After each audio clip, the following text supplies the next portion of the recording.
ബൈഫ്യൂവലും ഉണ്ട്, അതുപോലെ സിംഗിൾ ഫ്യൂവലും മാത്രം വരുന്നുണ്ട്. മാരുതിയുടെ ഡിസയർ പണ്ടൊക്കെ നമ്മൾ പറഞ്ഞുകൊണ്ടിരുന്നത് സ്വിഫ്റ്റ് ഡിസയർ എന്നാണ്. പിന്നെ ഒരു കുറ്റം പറഞ്ഞുകൊണ്ടിരുന്നത് നമ്മൾ മാരുതി സ്ഥിരമായിട്ട് പറഞ്ഞുകൊണ്ടിരുന്നത് മാരുതിക്ക് സേഫ്റ്റി ഇല്ല, അങ്ങനെ കുറച്ച് കാര്യങ്ങളായിരുന്നു സ്ഥിരമായിട്ട് കുറ്റം പറഞ്ഞുകൊണ്ടിരുന്നത്. അപ്പോൾ ആ പേര് ദോഷമൊക്കെ മാറ്റാനായിട്ട് മാരുതി ഗ്ലോബൽ എൻക്യാപ് ടെസ്റ്റിൽ വാഹനം വിട്ടു, 5 സ്റ്റാർ റേറ്റിംഗ് കിട്ടി, 4 സ്റ്റാർ ചൈൽഡ് റേറ്റിംഗ് കിട്ടി. അപ്പോൾ ആ കാര്യത്തിൽ ഒരുപടി മുന്നിൽ വെച്ച് വന്ന് കുറേ കാര്യങ്ങൾ ചെയ്തുകൊണ്ട് മാരുതി പുതിയ ഡിസയർ പുറത്തിറക്കിയിരിക്കുകയാണ്. ഈ ഒരു സെഗ്മെൻറ്റ് ഇപ്പോൾ നോക്കുമ്പോൾ മാർക്കറ്റിലൊരു ഹോട്ട് സെല്ലിംഗ് പ്രോഡക്റ്റ് അല്ല, എങ്കിലും ഒരു പ്രീമിയം സെഗ്മെൻറ്റിൽ കുറച്ച് വാഹനങ്ങൾ വിറ്റഴിക്കുന്നുണ്ട്. അതുകൊണ്ട് തന്നെയാണ് പഴയ ഡിസയറിൽ നിന്ന് കുറേയധികം മാറ്റങ്ങൾ ഉൾക്കൊണ്ട് ഒരു പ്രീമിയം വാഹനമായിട്ട് മാരുതി പുതിയ ഡിസയർ ഇറക്കിയത്. പ്രൈസ് സ്റ്റാർട്ട് ചെയ്യുന്നത് 8,11,000 രൂപയ്ക്കാണ്. ഓൺ റോഡ് പ്രൈസ് സ്റ്റാർട്ട് ചെയ്യുന്നത് ഏകദേശം ഒരു 12.25 ലക്ഷം രൂപയാണ് ഈ കാണുന്ന ഓട്ടോമാറ്റിക് ടോപ്പ് എൻഡിലേക്ക് വരുമ്പോൾ. പിന്നെ അതിൽ നിന്ന് മറ്റൊരു കാര്യം എന്ന് പറഞ്ഞാൽ നമ്മുടെ ഇന്ത്യൻ മാർക്കറ്റിലല്ല, നമ്മുടെ കേരളത്തിലെ മാർക്കറ്റിൽ CNG വാഹനങ്ങൾ എടുക്കാൻ പലർക്കും മടിയാണ്. പക്ഷേ ആക്ച്വലി പറഞ്ഞു കഴിഞ്ഞാൽ CNG വാഹനങ്ങൾക്ക് ഇന്ന് നല്ലധികം മൈലേജ് കിട്ടുന്നുണ്ട്. ഈ ഒരു വാഹനത്തിലേക്ക് വരുമ്പോൾ ഏകദേശം 33+ മൈലേജ് കിട്ടുന്ന ഒരു വാഹനം എന്ന രീതിയിൽ നമുക്ക് CNG വെർഷൻ ഇതിനകത്ത് വിളിക്കാം. നമുക്ക് 2 വേരിയൻറ്റിൽ CNG അവൈലബിൾ ആണ്, മാനുവലാണ് അവൈലബിൾ ആയിട്ട് വരുന്നത്. ഇനി പെട്രോളിലൊക്കെ വരുമ്പോഴും നമുക്ക് അത്യാവശ്യം നല്ല ഫ്യൂൽ എഫിഷ്യൻസി പറയുന്നുണ്ട്. ഏകദേശം 24+ ബേസിക് മാനുവലിൽ ഫ്യൂൽ എഫിഷ്യൻസി ഉണ്ട്. ഓട്ടോമാറ്റിക് വരുന്നത് കുറച്ചുകൂടെ ചെറിയൊരു വേരിയേഷൻ കൂടുന്നുണ്ട്. ഒരു കിലോമീറ്ററോളം മൈലേജ് ഓട്ടോമാറ്റിക്കിന് വേരിയേഷൻ വരുന്നുണ്ട്. അപ്പം ഒരു മൈലേജിൽ ഭയങ്കര ഒരു ഹ്യൂജ് സക്സസ് ആണ്. ഇനി ഫീച്ചേഴ്സ് വൈസും നമുക്ക് സക്സസ് ആണോ എന്ന് നമുക്ക് മാർക്കറ്റിൽ വരുന്ന ഇൻഫർമേഷൻ എല്ലാം ഫീച്ചേഴ്സ് വൈസ് നല്ല സക്സസ് ആണ് എന്ന് തന്നെയാണ് പറഞ്ഞുകൊണ്ടിരിക്കുന്നത്. പിന്നെ പ്രൈസ് വൈസും അട്രാക്റ്റീവാണ്. വേരിയൻറ്റ് സാധാരണ മാരുതിയിൽ മറ്റുള്ള വാഹനങ്ങൾ വരുന്ന പോലെ തന്നെയാണ് വേരിയൻറ്റ് വന്നിരിക്കുന്നത്. LXI എന്ന് പറഞ്ഞ base variant, VXI second variant, ZXI plus, ഇങ്ങനെ 4 വേരിയൻറ്റ്. അതിൽ second variant automatic version available ആണ്. 2 വേരിയൻറ്റിൽ CNG. ഇതാണ് ഒരു ബേസിക് സ്ട്രക്ചർ. 7 കളറിൽ വാഹനം കിട്ടും. ഈ ഒരു കളർ കാണാൻ അത്യാവശ്യം നല്ല സ്റ്റൈലിഷ് ആയിട്ടുണ്ട്. ഇനി ഡിസൈനിലേക്ക് വരുമ്പോൾ നമുക്ക് സബ് 4 മീറ്റർ തന്നെയാണ് വാഹനം, 4 മീറ്ററിനകത്തുള്ള ലെങ്താണ് വാഹനത്തിന് കൊടുത്തിരിക്കുന്നത്. ഫ്രണ്ട് ഡിസൈൻ നമ്മുടെ സ്വിഫ്റ്റുമായിട്ടൊക്കെ ചെറിയ സാമ്യമുണ്ട്. ഈ ഒരു ഹുഡിനകത്തൊക്കെയാണ് ആ ഒരു സാമ്യം വരുന്നത്. നമ്മുടെ ഇപ്പോഴത്തെ ജനറേഷനില്ല, തൊട്ട് മുമ്പത്തെ ജനറേഷൻ ഹുഡുമായിട്ടൊക്കെ ചെറിയൊരു സാമ്യം നമുക്ക് ഫ്രണ്ടിൽ കാണാം. ഗ്രില്ലിലേക്ക് വരുമ്പോൾ നമുക്ക് ഒരു ക്രോം എലമെൻറ്റും അതുപോലെ തന്നെ പിയാനോ ബ്ലാക്ക് എലമെൻറ്റും കാര്യങ്ങളും വരുന്നുണ്ട്. ഈ ക്രോം എലമെൻറ്റ് വരുന്നത് VXI എന്ന് പറഞ്ഞ സെക്കൻഡ് വേരിയൻറ്റായിട്ടായിരിക്കും ഈ ക്രോം ഗാർണിഷിങ് കാര്യങ്ങൾ കൊടുത്തിരിക്കുന്നത്. ബാക്കി എല്ലാ വേരിയൻറ്റിലും നമുക്കൊരു കോമൺ സ്ട്രക്ചർ തന്നെയാണ് ഗ്രിൽ സൈഡിൽ കാണാൻ പറ്റുക. പിന്നെ അഡീഷണൽ ഒരു കാര്യം എന്ന് പറഞ്ഞാൽ ഇവിടെ ഒരു ക്യാമറ യൂണിറ്റ് 360 ക്യാമറ ഇത് വരുന്നത് ZXI പ്ലസ് എന്ന് പറഞ്ഞ വേരിയൻറ്റിൽ മാത്രമായിരിക്കും ഈ ക്യാമറ യൂണിറ്റ് കിട്ടുക. അപ്പം നല്ലൊരു കാര്യമാണ്. സേഫ്റ്റിയിലൊക്കെ എൻഹാൻസ് ചെയ്യാൻ ഒരു അഡീഷണൽ കാര്യം കൂടിയാണ് 360 ക്യാമറ. അപ്പോൾ ഇത്രയാണ് ഫ്രണ്ടിൽ മെയിനായിട്ട് പറയാനുള്ള കാര്യം. പിന്നെ നമ്മുടെ ഹെഡ് ലാമ്പിലേക്ക് വരുമ്പോൾ നമുക്ക് പ്രൊജക്റ്റഡ് LED ഹെഡ് ലാമ്പും കാര്യങ്ങളൊക്കെ വരുന്നുണ്ട്. അത് ഫസ്റ്റ് 2 വേരിയൻറ്റിൽ പ്രൊജക്റ്റഡ് LED-യും മൂന്നാമത്തെ വേരിയൻറ്റ് തൊട്ട് നമുക്ക് ഈ കാണുന്ന തരത്തിലുള്ള LED ഹെഡ് ലാമ്പാണ് വരുന്നത്. അതിനകത്ത് ഓട്ടോമാറ്റിക് ഫംഗ്ഷൻ മൂന്നാമത്തെ വേരിയൻറ്റ് തൊട്ട് വരുന്നുണ്ട്. അതുപോലെ DRL വരുന്നുണ്ട്. പിന്നെ ഇൻറ്റഗ്രേറ്റഡ് ആയിട്ടാണ് നമ്മുടെ ടേൺ ഇൻഡിക്കേറ്റർ. ഇത്രയും കാര്യങ്ങൾ നമുക്ക് മൂന്നാമത്തെ വേരിയൻറ്റ് തൊട്ട് വെച്ചാൽ ZXI തൊട്ട് നമുക്ക് വാഹനത്തിൽ അവൈലബിൾ ആണ് എന്നുള്ളൊരു അഡ്വാൻറ്റേജ് നമുക്ക് ഹെഡ് ലാമ്പ് സൈഡിൽ പറയാനുണ്ട്. പിന്നെ മറ്റൊരു കാര്യം എന്ന് പറഞ്ഞാൽ ഫോഗ് ലാമ്പാണ്. ഫോഗ് ലാമ്പ് ഏറ്റവും ടോപ്പ് വേരിയൻറ്റായി ZXI പ്ലസിൽ മാത്രമായിരിക്കും അവൈലബിൾ ആയിട്ടുണ്ടായിരിക്കുക. തൊട്ട് താഴത്തുള്ള വേരിയൻറ്റിൽ ഫോഗ് ലാമ്പ് ഇല്ല എന്ന് വിചാരിച്ച് പ്രശ്നമോ കാര്യങ്ങളൊന്നുമില്ല. നമുക്ക് ആഫ്റ്റർ മാർക്കറ്റിൽ കിട്ടും. നല്ല മാരുതിയിൽ തന്നെ നമുക്ക് ആക്സസറി ആയിട്ട് ചെയ്യാൻ പറ്റും. അപ്പോൾ അങ്ങനെയുള്ള കാര്യത്തിൽ പ്രശ്നമൊന്നുമില്ല. അപ്പോൾ ഫ്രണ്ട് ഡിസൈനിൽ ഇത്രയും കാര്യങ്ങളാണ് മെയിനായിട്ട് പറയാനുള്ളത്. അതുപോലെ ഹെഡ് ലാമ്പ് ഓട്ടോമാറ്റിക് ഫംഗ്ഷൻ നമുക്ക് ഈ പറഞ്ഞ തേർഡ് വേരിയൻറ്റായി ZXI തൊട്ട് കിട്ടും. ഇത്രയും കാര്യങ്ങൾ ഹെഡ് ലാമ്പ് സൈഡിൽ നമുക്ക് അവൈലബിൾ ആണ്. ഇനി സൈഡിലേക്ക് വരാം. നമുക്ക് സൈഡിലേക്ക് വരുമ്പോൾ ലെങ്ത് സബ് 4 മീറ്റർ ആണ്. 168 ഗ്രൗണ്ട് ക്ലിയറൻസ് വരുന്നത്. 2450 വീൽ ബേസ് വരുന്നത്. ഇനി ബെൽറ്റ് ലൈൻ ക്രോം ഒക്കെ നമുക്ക് VXI എന്ന് പറഞ്ഞ വേരിയൻറ്റ് തൊട്ട് അവൈലബിൾ ആണ്. അതുപോലെ ഡോർ ഹാൻഡിൽ നമുക്ക് കളേർഡ് വരുന്നത്, ബോഡി കളർ വരുന്നത് VXI എന്ന് പറഞ്ഞ വേരിയൻറ്റ് തൊട്ടാണ്. നമുക്ക് റിക്വസ്റ്റ് സെൻസറും കാര്യങ്ങളൊക്കെ നമുക്ക് ഡോർ സൈഡിൽ വരുന്നുണ്ട്. മിറർ സെക്കൻഡ് വേരിയൻറ്റ് VXI തൊട്ട് തന്നെ പവേഡാണ്. അതുപോലെ ഫോൾഡിംഗ് ഫംഗ്ഷൻ വരുന്നുണ്ട്. ഇൻഡിക്കേറ്റർ ടേൺ ഇൻഡിക്കേറ്റർ നമുക്ക് VXI തൊട്ട് വരുന്നുണ്ട്. 360 ക്യാമറ ഞാൻ നേരത്തെ പറഞ്ഞു, നമ്മുടെ ടോപ്പ് എൻഡ് മാത്രമായിരിക്കും VXI ക്യാമറ യൂണിറ്റ് വരുന്നത്. ഇനി അലോയ് വീല് ടോപ്പ് 2 വേരിയൻറ്റിൽ അലോയ് വീലാണ്. അതിൽ ഏറ്റവും ടോപ്പ് വേരിയൻറ്റിലാണ് ഈ പറഞ്ഞ പ്രിസിഷൻ കട്ട് അലോയ് വീല് വരുന്നത്. 185/65 R15 പ്രൊഫൈൽ വരുന്നത്. ഫ്രണ്ട് ഡിസ്ക് ബ്രേക്ക്, ബാക്കിൽ നമ്മുടെ ഡ്രം ബ്രേക്കാണ്, മക്ഫഷൻ സ്റ്റാർട്ട്, ഫ്രണ്ടിൽ സസ്പെൻഷൻ സൈഡിൽ കൊടുത്തിട്ടുണ്ട്. പിന്നെ നമ്മുടെ ഗ്രൗണ്ട് ക്ലിയറൻസ് വരുന്നത് 163 mm ആണ്. വീൽ ബേസ് വരുന്നത് 2450, സബ് 4 മീറ്റർ ആണ്. ലെങ്തിൻ്റെ കാര്യം ഞാൻ പറഞ്ഞു. അതുപോലെ ബെൽറ്റ് ലൈൻ ക്രോം നമുക്കൊരു കോസ്മെറ്റിക് ഫീച്ചറാണ്. പ്രീമിയം വാഹനത്തിൽ കണ്ടുവരുന്ന ഫീച്ചറാണ്. ഇത് നമുക്ക് ZXI പ്ലസിലുമാണ് വരുന്നത്. ഇത്രയാണ് സൈഡ് എലമെൻറ്റിൽ നമുക്ക് പറയാനുള്ള മെയിനായിട്ടുള്ള കാര്യങ്ങൾ. നമ്മുടെ ബാക്കിലേക്ക് വരുമ്പോൾ നമ്മുടെ ഷാർക്ക് ഫിൻ ആൻഡ് നമുക്ക് മേളിൽ കാണാം. എല്ലാ വേരിയൻറ്റിലുണ്ട്. ഡീഫോഗർ കൊടുത്തിട്ടുണ്ട്, സ്റ്റോപ്പ് ലാമ്പ് കൊടുത്തിട്ടുണ്ട്. ഇതെല്ലാം നമുക്ക് ഓൾമോസ്റ്റ് എല്ലാ വേരിയൻറ്റിലും അവൈലബിൾ ആണ്. ഈ ഒരു ക്രോം ഫിനിഷ് നമുക്ക് സെക്കൻഡ് വേരിയൻറ്റായി VXI തൊട്ടായിരിക്കും വരിക. അതുപോലെ ടെയിൽ ലാമ്പ് ഓൾമോസ്റ്റ് എല്ലാ വേരിയൻറ്റിലും ഈ ഒരു സെയിം സ്ട്രക്ചർ കൊണ്ട് കൊടുത്തിട്ടുണ്ട്. ക്യാമറ യൂണിറ്റ് നമുക്ക് 360 ടോപ്പ് വേരിയൻറ്റിൽ തൊട്ട് താഴത്തെ വേരിയൻറ്റിലും ക്യാമറ യൂണിറ്റ് അവൈലബിൾ ആണ്. ഇനി റിവേഴ്സ് പാർക്കിംഗ് സെൻസർ എല്ലാ വേരിയൻറ്റിലും കോമൺ ആയിട്ട് തന്നെ കൊടുത്തിട്ടുണ്ട്.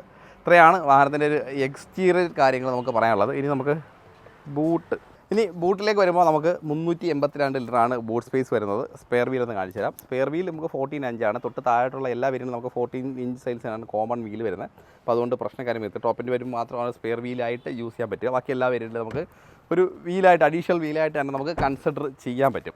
ഇനി നമുക്ക് എഞ്ചിൻ്റെ കാര്യത്തിലേക്ക് വരുമ്പോൾ നമ്മുടെ പുതിയ ജനറേഷൻ സ്വിഫ്റ്റിൽ വന്ന അതേ എഞ്ചിനാണ് ഈ ഒരു വാഹനത്തിലും വരിക.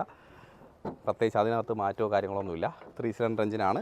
നമുക്ക് പെട്രോളും അതുപോലെ CNG 2 വെർഷനിൽ യൂസ് ചെയ്യാൻ പറ്റുന്ന എഞ്ചിൻ തന്നെയാണ്. ഒരു ബൈ ഫ്യൂവലും ഉണ്ട്, അതുപോലെ സിംഗിൾ ഫ്യൂവൽ മാത്രം വരുന്നുണ്ട്. ഒരു പവർ നോക്കുകയാണെങ്കിൽ 81.5 bhp ആണ് പവർ വരുന്നത്. ടോർക്ക് വരുമ്പോഴത്തേക്ക് 111 Nm ടോർക്ക് വരും. 5 സ്പീഡ് ഗിയർ ബോക്സ് ആണ് ഇതിനോട് മേറ്റ് ചെയ്തേക്കുന്നത്. അത് മാനുവലിലും ഓട്ടോമാറ്റിക്കലും 2 വെർഷനിലും കിട്ടും. മൈലേജ് ഏറ്റവും കൂടുതൽ വരുന്നത് CNGയിലാണ്. അതൊരു അട്രാക്റ്റീവ് ആയിട്ടുള്ള കാര്യമാണ്. നമുക്ക് CNGയിലേക്ക് മാറിക്കഴിഞ്ഞാൽ നല്ലൊരു മൈലേജുള്ള, നല്ല റിലയബിൾ ആയിട്ടുള്ള, ഒരു കോസ്റ്റ് എഫക്റ്റീവ് ആയിട്ടുള്ള വാഹനമായിട്ട് നമുക്ക് ഇതിനെ ഉപയോഗിക്കാൻ പറ്റും. അതൊരു അഡ്വാൻറ്റേജ് തന്നെയാണ്. ഇത്രയാണ് എഞ്ചിൻ്റെ കാര്യത്തിലേക്ക് പറയാനുള്ളത്. ഇനി സ്വിഫ്റ്റിനകത്തുള്ള സെയിം എഞ്ചിൻ ആയതുകൊണ്ട് തന്നെ നമുക്ക് കുറച്ച് നാളായി മാർക്കറ്റിലേക്ക് ഈ ഒരു എഞ്ചിൻ വന്നിട്ട് വലിയ പ്രശ്നങ്ങളോ കാര്യങ്ങളോ നമ്മൾ ഇതുവരെ റിപ്പോർട്ട് ചെയ്ത് കേട്ടിട്ടില്ല.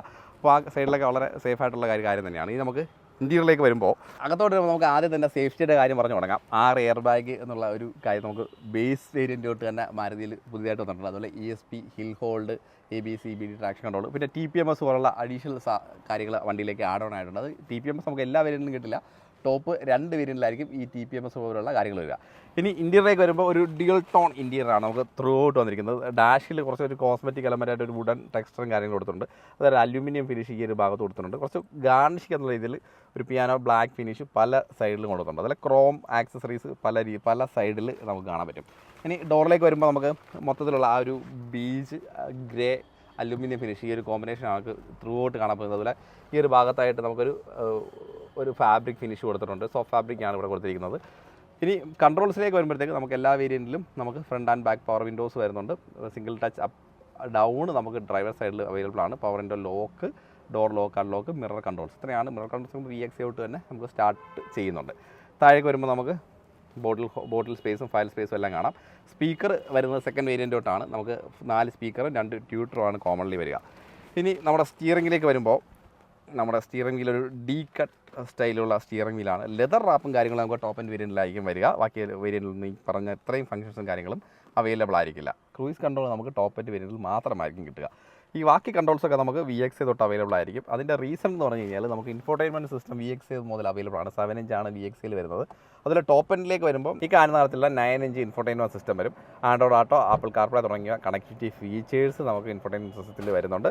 പിന്നെ അതുപോലെ ഈ ഒരു 9 ഇഞ്ച് സ്ക്രീനിലേക്ക് വരുമ്പോൾ നമുക്ക് ആർക്കമൈസ് ആയിരിക്കും ഇതിനകത്ത് വരുന്ന സ്പീക്കർ സിസ്റ്റം. അത് ഒരു അഡീഷണൽ അഡ്വാൻറ്റേജ് ആയിട്ടുള്ള കാര്യം. പിന്നെ 360 ക്യാമറ യൂണിറ്റ് ആണല്ലോ. ഇത് നമുക്ക് ടോപ്പ് എൻഡ് വരേണ്ട ZXAയിലായിരിക്കും വരിക. പിന്നെ കണക്ടിവിറ്റി ഫീച്ചേഴ്സ് വരുന്നുണ്ട്. നമ്മൾ സുസുക്കി കണക്റ്റ് പോലുള്ള അത് ZXAയിൽ ZXA+ലുമായിരിക്കും ഇൻറ്റഗ്രേറ്റ് ചെയ്തിരിക്കുന്നത് കേട്ടോ. ഇത്രയാണ് ഇൻഫോർടൈൻമെൻറ്റ് സിസ്റ്റത്തിൻ്റെ കരുന്ന കാര്യം. പിന്നെ നമുക്ക് ഈ പരിചിതമായ ഇൻഫോർടൈൻമെൻറ്റ് സിസ്റ്റമാണ്. പുതിയ ഇൻഫോർടൈൻമെൻറ്റ് സിസ്റ്റം അല്ല, ഒരു ഫ്ലോട്ടിംഗ് ഡിസൈനിൽ ആ ഒരു സ്ട്രക്ചറും കാര്യങ്ങളെല്ലാം കൊടുത്തിട്ടുണ്ട്. താഴേക്ക് വരുമ്പോൾ നമ്മുടെ ഓട്ടോമാറ്റിക് ക്ലൈമറ്റ് കൺട്രോൾ AC കാണാം. ടോപ്പ് 2 വേരിയൻറ്റിലാണ് ഈ ഓട്ടോമാറ്റിക് ക്ലൈമറ്റ് കൺട്രോൾ AC കൊടുത്തിരിക്കുന്നത്. ബാക്കി 2 വേരിയൻറ്റിലും മാനുവൽ AC ആണ് വരുന്നത്. താഴേക്ക് വരുമ്പോൾ നമ്മുടെ USB A പോർട്ട്, ഒരു 12 വോൾട്ട് ചാർജിങ് സോക്കറ്റ് രണ്ടും കാണാം. ഇവിടെ വയർലെസ് ചാർജിങ് യൂണിറ്റ് വരുന്നുണ്ട്. ഈ വയർലെസ് ചാർജിങ് യൂണിറ്റ് നമുക്ക് ടോപ്പ് 2 വേരിയൻറ്റിൽ എന്ന് വെച്ചാൽ ZXA+ലും അവൈലബിൾ ആണ്. ഒരു കപ്പ് ഹോൾഡർ വരുന്നുണ്ട്. മാരുതിയുടെ നമ്മുടെ വണ്ടിയുടെ കീ. മാരുതി നമ്മൾ അരീന സെഗ്മെൻറ്റിൽ കുറച്ച് നാളായിട്ട് കാണുന്ന കീയാണ്. വലിയ വ്യത്യാസ കാര്യങ്ങൾ അതിനകത്ത് കൊണ്ടുവന്നിട്ടില്ല. ഇനി നമ്മുടെ ഇത് ഓട്ടോമാറ്റിക് വേർഷനാണ്. AMD ആണ്. 5 സ്പീഡ് ഗിയർ ബോക്സ് ആണ്. ഗിയർ ബോക്സും കാണാം. ചെറിയൊരു ഗാർണിഷും കാര്യങ്ങളെല്ലാം കൊടുത്തിട്ടുണ്ട്. പാർക്ക് ബ്രേക്ക് ലിവർ ഇതിനകത്ത് VXA തൊട്ട് തന്നെ നമുക്ക് ഈ ഒരു ലിഡും കാര്യങ്ങളും എല്ലാം കാണാം. ഇവിടെ നമുക്ക് ബാക്കിലെ 2 ചാർജിങ് സോക്കറ്റ് കൊടുത്തിട്ടുണ്ട്. ഒരു A പോർട്ടും ഒരു C പോർട്ടുമാണ് കൊടുത്തേക്കുന്നത് കേട്ടോ. ഇനി ക്ലസ്റ്റർ വളരെ മനോഹരമായിട്ടുണ്ട്. ZXA+ലാണ് ഈ കാണുന്ന തരത്തിലുള്ള കളേർഡ് ആയിട്ടുള്ള ക്ലസ്റ്റർ നമുക്ക് കിട്ടുക. ഇനി നമുക്ക് കുറച്ച് കാര്യങ്ങൾ ടിൽറ്റ് സ്റ്റിയറിങ് നമുക്ക് ബേസ് വേരിയൻ്റ് തൊട്ട് തന്നെ അവൈലബിൾ ആണ്. ഇനി അടുത്ത കാര്യങ്ങളെന്ന് പറഞ്ഞു കഴിഞ്ഞാൽ നമ്മുടെ ഈ കാണുന്ന 360 ക്യാമറ അത് പറഞ്ഞു. പുഷ് ബട്ടൺ സ്റ്റാർട്ട് വരുന്നുണ്ട്. ഇത് വരുന്നത് ZXA തൊട്ടാണ് പുഷ് ബട്ടൺ സ്റ്റാർട്ട് വരുന്നത്. ഐഡിയൽ സ്റ്റാർട്ട് ആൻഡ് സ്റ്റോപ്പ് ഇത് നമ്മുടെ അറിയാമല്ലോ. നമ്മുടെ ഹുഡിൻ്റെയും ഫ്യൂവൽ ലിഡിൻ്റെയും ലിവേഴ്സാണ്. അവിടെ പെഡൽസ് നോർമൽ വലിപ്പം എന്താണ് ഒരു ഡെഡ് പെഡൽ കൊടുത്തിട്ടുണ്ട്. നന്നായിട്ടുണ്ട്. പിന്നെ സീറ്റിലേക്ക് വരുമ്പോൾ നമുക്കൊരു ഫാബ്രിക് ഫിനിഷാണ് സീറ്റിലേക്ക് വരുന്നത്.